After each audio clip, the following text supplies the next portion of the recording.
Hola, ¿qué tal? Hoy nos vamos a meter de lleno en un periodo bastante particular de la historia de Ecuador. Hablamos de una dictadura que duró 7 años y que, curiosamente, no empezó con una batalla, sino en medio de una de las fiestas más grandes del país. Vamos a ver cómo fue que pasó todo esto. A ver, pensemos en esto por un segundo. 7 años completos sin una sola elección democrática. Esa es la gran pregunta que vamos a intentar responder hoy. ¿Cómo es que un país entero le pone pausa a su democracia por tanto tiempo? Bueno, la respuesta tiene que ver con un golpe de Estado en pleno carnaval, con mucho petróleo y, por supuesto, con el poder militar.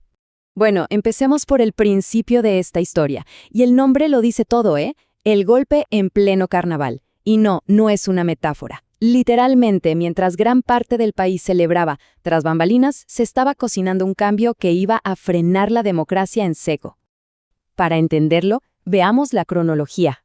El ambiente ya venía caldeado desde 1970, cuando el presidente de ese entonces, Velasco Ibarra, se declaró a sí mismo dictador.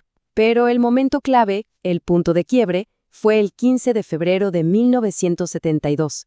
Justo ahí, en medio de la fiesta de carnaval, las Fuerzas Armadas dieron el golpe, que pasó a conocerse como el carnavalazo. Sacaron al presidente, tomaron el poder y ¿qué fue lo primero que hicieron?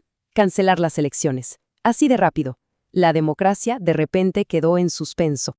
Claro, con la democracia fuera de juego, el poder necesitaba una cara visible y dinero para financiarse. Y aquí es donde entramos a la siguiente etapa de esta historia, que tiene como protagonistas a un general, Guillermo Rodríguez Lara, y a un recurso que iba a cambiar a Ecuador para siempre, el petróleo. Y ojo, el nuevo régimen no se presentó como una simple dictadura. Para nada. Se dieron un nombre oficial bastante rimbombante: Gobierno Revolucionario Nacionalista. Esa era su marca, su manera de decir que llegaban para transformar el país, no solo para gobernar por la fuerza. Ahora, aquí es donde la cosa se pone realmente interesante, porque este periodo fue como una moneda con dos caras. Por un lado teníamos el boom petrolero. Ecuador empezó a exportar crudo a lo grande, y con ese dinero se construyeron obras de infraestructura enormes, como carreteras y la primera refinería del estado. Pero por el otro lado estaba la cara oscura, el control autoritario. La oposición política fue aplastada, las protestas eran comunes, y la libertad de prensa, bueno, digamos que estaba muy limitada. Fue una época de aparente progreso económico, pero a un costo muy alto para las libertades. Pero el poder del general no era tan sólido como parecía. En 1975 tuvo que enfrentar una rebelión desde adentro de sus propias filas militares. Y aunque ese intento de golpe no funcionó, dejó clarísimo que su liderazgo estaba debilitado.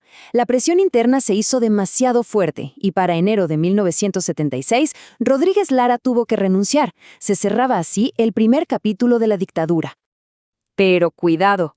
Que se fuera un general no significó para nada el regreso de la democracia. Al contrario, el régimen militar simplemente se transformó, y así empezó una nueva y muy curiosa forma de poder: el gobierno de tres. 3. Este número, ¿qué tiene que ver con todo esto? Bueno, pues resulta que el 3 fue la clave de todo lo que vino después. El poder ya no estaba en una sola persona, sino en una junta militar de 3 miembros. Le llamaron el Consejo Supremo de Gobierno. Cada uno de ellos representaba una rama de las Fuerzas Armadas: el vicealmirante Alfredo Poveda por la Armada, el general Guillermo Durán por el Ejército y el teniente general Luis Leoro por la Fuerza Aérea. Un triunvirato militar, en toda regla.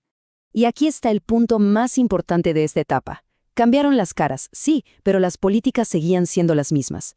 Este triunvirato gobernó sin elecciones, mantuvo un control férreo sobre los medios de comunicación y no dudó en usar medidas como el estado de sitio para mantener el orden.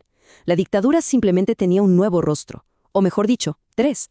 Pero bueno, como suele pasar, el control autoritario no puede durar para siempre. La presión de la gente y de los grupos políticos empezó a crecer y a generar grietas en el régimen. Y así llegamos al último capítulo de esta historia: el lento pero seguro camino de vuelta a la democracia. Este regreso no ocurrió de un día para otro, fue un proceso. Primero, y esto es clave, la presión popular de muchísimos grupos sociales se volvió imposible de ignorar. Esto obligó a la Junta a organizar un referéndum para que la gente aprobara una nueva constitución. Una vez que se estableció ese nuevo marco legal, por fin se convocaron a elecciones libres entre 1978 y 1979. Y la fecha que hay que marcar en el calendario es el 10 de agosto de 1979. Ese día, el ganador de las elecciones, Jaime Roldós Aguilera, asumió la presidencia. La dictadura oficialmente había terminado. Después de 7 largos años, el poder regresaba a un gobierno civil, elegido por la gente. Entonces, después de todo este recorrido, ¿qué nos queda? ¿Cuál es el legado de esos 7 años? ¿Por qué es importante recordar este periodo? Vamos a analizar el impacto que tuvo a largo plazo. Podríamos resumirlo en 4 transformaciones fundamentales.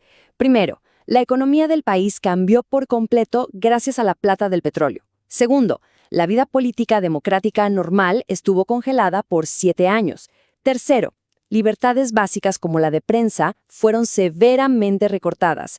Y cuarto, que es quizás lo más importante, este periodo oscuro terminó con una reafirmación muy potente del deseo popular de volver a tener un gobierno civil y democrático. Y todo esto nos deja con una pregunta final que da para pensar mucho.